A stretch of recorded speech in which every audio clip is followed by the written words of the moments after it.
ബ്രഹ്മമുഹൂർത്തത്തിൻ്റെ പ്രാധാന്യം. ബ്രഹ്മമുഹൂർത്തത്തിൽ ഉണർന്ന് പഠിക്കണമെന്ന് പറയുന്നത് എന്തുകൊണ്ടാണ്? സൂര്യോദയത്തിന് മുമ്പുള്ള 48 മിനിറ്റാണ് ബ്രഹ്മമുഹൂർത്തം. ബ്രഹ്മാവിൻ്റെ നാമത്തിൽ അറിയപ്പെടുന്ന ഈ മുഹൂർത്തത്തിൽ അദ്ദേഹത്തിൻ്റെ ധർമ്മപത്നിയായ സരസ്വതീ ദേവി ഉണർന്ന് പ്രവർത്തിക്കുമെന്നാണ് വിശ്വാസം. അതുകൊണ്ടാണ് ഈ സമയത്തെ സരസ്വതീ യാമം എന്ന് വിളിക്കുന്നത്. എന്നാൽ വെളുപ്പാൻ കാലം എണീറ്റ് പഠിച്ചാൽ അതൊരിക്കലും മറക്കില്ലെന്ന് ഗവേഷണങ്ങൾ തെളിയിച്ചിട്ടുണ്ട്. ശിരസിൻ്റെ ഇടതുവശത്ത് സ്ഥിതി ചെയ്യുന്ന വിദ്യാഗ്രന്ഥി പ്രവർത്തിക്കുമ്പോൾ വിദ്യയെ ഉപാസിക്കുന്നത് ഗുണം ചെയ്യുമെന്നാണ് പുതിയ കണ്ടെത്തൽ. രാവിലെ കത്തിച്ചു വയ്ക്കുന്ന നിലവിളക്കിൻ്റെ ഊർജമാകട്ടെ വിദ്യയുടെ പ്രവർത്തനത്തെ ഊർജിതപ്പെടുത്തും. ബ്രഹ്മമുഹൂർത്തത്തിൽ എഴുന്നേറ്റിരുന്ന് പഠിക്കുന്ന ഒരു കുട്ടി പഠനത്തിൽ മുൻപന്തിയിലായിരിക്കും. എല്ലാ കുട്ടികൾക്കും ഇതിന് സാധിക്കണമെന്നില്ല. ചിലർ രാത്രി വളരെ വൈകിയ സമയം വരെ പഠനം തുടരുന്നതായി കാണാം.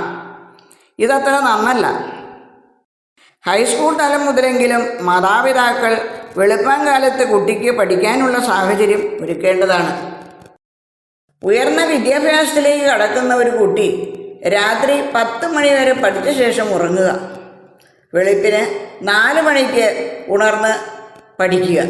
ഇതൊരു ശീലമാക്കുന്ന കുട്ടിക്ക് വിദ്യാഭ്യാസത്തിൽ ഉന്നത സ്ഥാനത്തെത്തുവാൻ സാധിക്കും.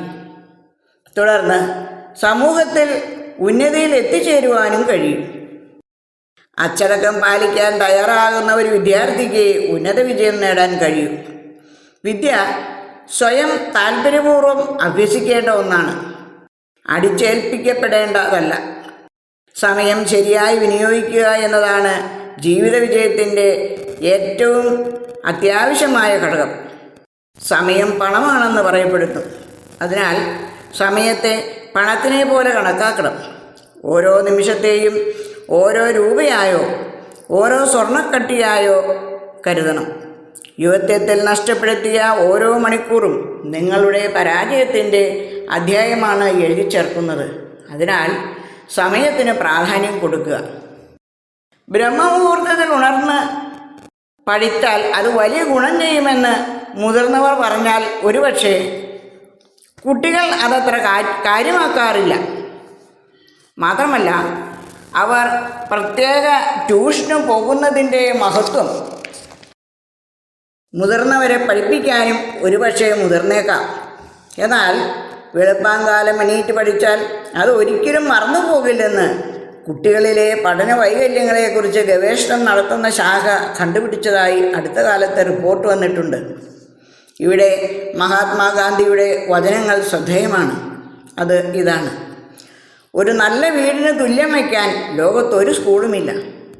നന്മയുള്ള മാതാപിതാക്കൾക്ക് തുല്യം വയ്ക്കാൻ ലോകത്തൊരു അധ്യാപകനുമില്ല. ജീവിതത്തിൽ ബുദ്ധിമുട്ടുകളും കഷ്ടപ്പാടുകളും വേണം. എങ്കിൽ മാത്രമേ വിജയം നേടുമ്പോൾ അത് ആസ്വദിക്കാൻ കഴിയൂ. അതിനാൽ കുട്ടികൾ അലസരും മടിയരുമാകാതെ ഉണർന്ന് പ്രവർത്തിക്കുക.